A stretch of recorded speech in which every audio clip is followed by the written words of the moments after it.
മലയാളി കായിക താരങ്ങൾക്ക് സ്വപ്നം കാണാവുന്നതിന്റെയും ഏറ്റവും ഉയരത്തിലാണിപ്പോൾ സഞ്ജു സാംസൺ നിൽക്കുന്നത്.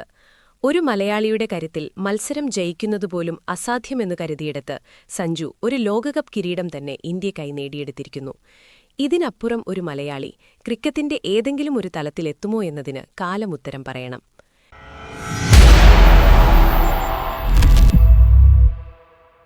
2007 ജോഹന്നാസ്ബർഗിൽ നടന്ന ആദ്യ 2020 ലോകകപ്പിൽ കിരീടം ചൂടിയത് ഇന്ത്യയായിരുന്നു. അതിനു പിന്നിലുമുണ്ടായിരുന്നു ഒരു മലയാളി സ്പർശം. കിരീടത്തിലേക്ക് വെറും 4 പന്തിൽ 6 റൺസ് മാത്രം വേണ്ടിയിരുന്ന പാകിസ്ഥാന്റെ അവസാന ബാറ്റ്സ്മാനെ ഇന്ത്യ പുറത്താക്കുമ്പോൾ അതിനു പിന്നിൽ മലയാളി താരം ശ്രീശാന്തിന്റെ കഴിയൊപ്പുണ്ടായിരുന്നു.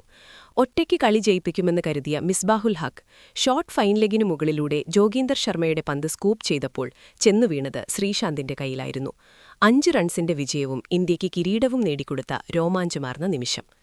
2020ലെ 3ാം ലോക കിരീടവും തുടർച്ചയായ 2ാം കിരീടവുമാണ് ഇന്ത്യ ഇപ്പോൾ നേടിയിരിക്കുന്നത്.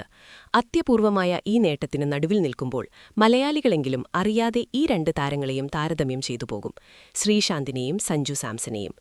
സുനിൽ വാത്സനും AB കുരുവിളയും പോലുള്ള എണ്ണിപ്പറയാവുന്ന മലയാളികൾ ഇന്ത്യൻ ക്രിക്കറ്റ് ടീമിൽ പേരുകൊടുത്ത് മടങ്ങിപ്പോയവരാണ്. എന്നാൽ ആദ്യമായി ഇന്ത്യൻ ക്രിക്കറ്റിൽ മലയാളിയുടെ പേര് തറപ്പിച്ചുവെച്ചത് ശാന്തകുമാരൻ നായർ ശ്രീശാന്ത് എന്ന ആംഗ്രി യങ് മാനായിരുന്നു. എതിരാളികളോട് കുമ്പസാര മൂഡിൽ കളിക്കുന്ന താരമായിരുന്നില്ല ശ്രീശാന്ത്. ഉരുളയ്ക്കുപ്പേരി കണക്കെ പന്തുകൊണ്ടും നാവുകൊണ്ടും അയാൾ സംഹാരമാടിയിട്ടുണ്ട്. ഇംഗ്ലീഷ് കളിക്കാരുടെ കുത്തകയായിരുന്ന സ്ലെഡ്ജിങ്ങിന് അയാൾ അതേ നാണയത്തിൽ മറുപടി കൊടുത്തു.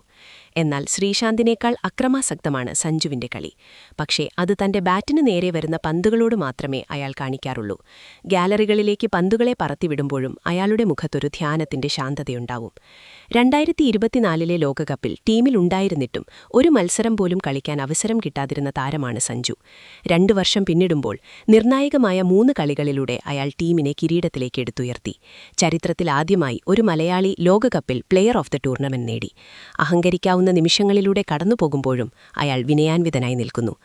അഹങ്കാരി എന്നൊരു ചെല്ലപ്പേര് തന്നെ സമ്പാദിച്ച താരമാണ് ശ്രീശാന്ത്. പോകുന്നിടത്തെല്ലാം അയാൾ വിവാദങ്ങൾ സൃഷ്ടിച്ചെടുത്തു. ക്രിക്കറ്റിനു പുറത്തേക്കും രാഷ്ട്രീയത്തിലും വരെ അയാൾ ഭാഗ്യം പരീക്ഷിച്ചു. ഒടുവിൽ ക്രിക്കറ്റിലെ ദുരന്ത കഥാപാത്രം കണക്കെ വാതുവെപ്പ് വിവാദത്തിൽപ്പെട്ട് കരിയർ പോലും അകാലത്തിൽ അവസാനിച്ചു. അപ്പോഴും ഫൈനലിലെ ആ ക്യാച്ചും ഡർബൻ ടെസ്റ്റിൽ ജാക്ക് കല്ലിസ് എന്ന ലോകോത്തര താരത്തെ പുറത്താക്കിയ പന്തും ക്രിക്കറ്റ് പ്രേമികളുടെ മനസ്സിൽ എക്കാലവുമുണ്ടാകും. തനിക്കു ചുറ്റും വിവാദത്തിന്റെ നേർത്ത കാറ്റുപോലും ഉയരാതിരിക്കാൻ സഞ്ജു ശ്രദ്ധിക്കുന്നുണ്ട്.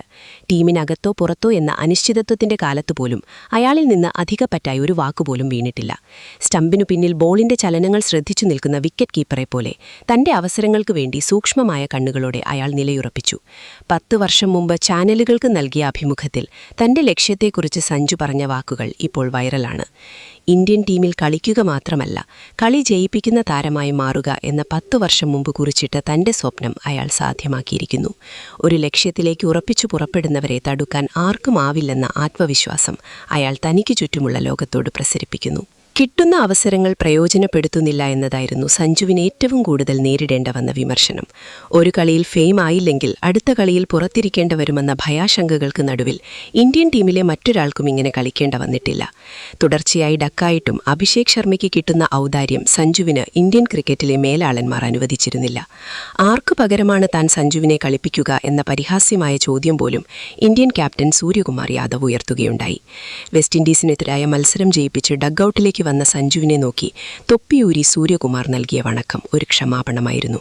പിന്നീടുള്ള 2 കളികളിലും ആ ബാറ്റിൽ നിന്ന് തീ തുപ്പി. ന്യൂസിലാൻഡിനെതിരായ പരമ്പരയിൽ തീർത്തും മങ്ങിപ്പോയ താൻ നിരാശയുടെ പാതാളത്തിൽ വീണതിനെക്കുറിച്ച് ഫൈനലിനു ശേഷമുള്ള ചടങ്ങിൽ ഇയാൻ ബിഷപ്പിനോട് സഞ്ജു പറയുകയുണ്ടായി. എല്ലാം അവസാനിച്ചുവെന്ന് കരുതിയിരുന്നിടത്ത് നിന്ന് തന്നെ വാക്കുകളുടെ തോണിയിലേറ്റി കടത്തിയ ക്രിക്കറ്റ് ദൈവത്തെക്കുറിച്ചുകൂടി സഞ്ജു പറഞ്ഞു. സാക്ഷാൽ സച്ചിൻ തെണ്ടുൽക്കർ എന്ന ക്രിക്കറ്റ് ദൈവം എങ്ങനെയാണ് തന്നെ പിടിച്ചെഴുന്നേൽപ്പിച്ചതെന്ന് അയാൾ വികാരഭരിതമായ വാക്കുകളിലൂടെ അടിവരയിടുന്നുണ്ട്. തുടർ പരാജയങ്ങളിൽ നിന്ന് വിജയത്തിലേക്ക് കടന്നുവരുമ്പോൾ ആരാധകർ സഞ്ജുവിനൊരു വിശേഷണം കൂടി നൽകുന്നുണ്ട്: സഞ്ജു മോഹൻലാൽ സാംസൺ. കരിയർ അവസാനിച്ചെന്ന് കരുതിയിരുന്നിടത്ത് നിന്ന് തുഴഞ്ഞുകയറി വന്ന് സൂപ്പർ ഹിറ്റടിച്ച മോഹൻലാലെപ്പോലെ ഇതാ മലയാളിയുടെ പ്രിയ താരമായി സഞ്ജു സാംസണും. കളിക്കളത്തിലെ ശാന്തത മാത്രമല്ല, മറ്റു കളിക്കാരെ പ്രചോദിപ്പിക്കാനും സ്റ്റമ്പിനു പിന്നിൽ നിന്ന് ബൗളർമാർക്ക് നിർദ്ദേശം നൽകാനും അയാൾ കാണിക്കുന്ന മിടുക്ക് ചേട്ടാ എന്ന് തെളി മലയാളത്തിലൂടെ അയാൾ വിളിച്ചു പറയുന്ന വാക്കുകൾ പിടിച്ചെടുത്ത് സ്റ്റംപ് മൈക്ക് ലോകത്തിനു മുന്നിൽ വ്യക്തമാക്കിയതാണ്. രാജസ്ഥാൻ റോയൽസിന്റെ നായകനായി തന്നിലൊരു ക്യാപ്റ്റൻ കൂടി ഭദ്രമായി ഉണ്ടെന്ന് സഞ്ജു നേരത്തെ ബോധ്യപ്പെടുത്തിയതുമാണ്. കളിയോടുള്ള ഈ സമർപ്പണം കൈവിട്ടു പോയപ്പോഴായിരുന്നു ശ്രീശാന്തിനും ഇന്ത്യയ്ക്കും ലക്ഷണമൊത്തൊരു പേസ് ബൗളറെ നഷ്ടമായത്. കളിക്കളത്തിനു പുറത്തേക്ക് കളികളിലേക്ക് നയിക്കപ്പെട്ടപ്പോൾ വാതുവെപ്പിന്റെ കറുത്ത ലോകത്തിലേക്ക് അയാൾ വീണുപോയി. ഒരു ക്ഷമാപണം കൊണ്ടും തിരിച്ചുവരാൻ കഴിയാത്ത വിധം മലയാളിയുടെ പേര് പോലും ക്രിക്കറ്റ് മൈതാനത്ത് പാപമായി മാറി. എത്രയോ ഉയരത്തിലെത്തേണ്ടിയിരുന്ന ആ കരിയർ അവിടെ അവസാനിച്ചു. ആ പാപക്കറകളെല്ലാം കഴുകിക്കളഞ്ഞ് മലയാളിയുടെ ക്രിക്കറ്റ് സ്വപ്നങ്ങളെ ജ്ഞാനസ്നാനം ചെയ്തെടുത്തിരിക്കുന്നു സഞ്ജു സാംസൺ. എങ്ങനെയും പുറത്തിരുത്താൻ നോക്കിയവരോട് ഇനി ഒരിക്കലും തന്നെ പുറത്തിരുത്താൻ കഴിയില്ലെന്ന മറുപടി സഞ്ജു നൽകി കഴിഞ്ഞു. മലയാളി എന്ന് കേൾക്കുമ്പോൾ വെറുപ്പ് പടരുന്ന ഉത്തരേന്ത്യയിൽ Sanju Samson the Kerala darling boy എന്ന് കേൾക്കുമ്പോൾ ആരവമുയരുന്നുണ്ട്. ഫൈനലിന് ശേഷം player of the tournament announce ചെയ്യുന്ന നേരം അഹമ്മദാബാദിലെ നരേന്ദ്രമോദി സ്റ്റേഡിയത്തിൽ അതാണ് കണ്ടത്. വിഴിഞ്ഞത്തെ കടൽപ്പുറത്ത് നിന്നും ലോക ക്രിക്കറ്റിന്റെ നെറുകയിൽ തൊടുമ്പോഴും വിനയത്തിന്റെ മാൻ ഓഫ് ദ മാച്ചും സഞ്ജുവിന്റെ കീശയിൽ ഭദ്രമാണ്. ആ വഴിയിലൂടെ ഇനിയും നേടാൻ ഒത്തിരിയുണ്ടെന്ന് സഞ്ജു സാംസൺ ഉറപ്പിക്കുന്നു.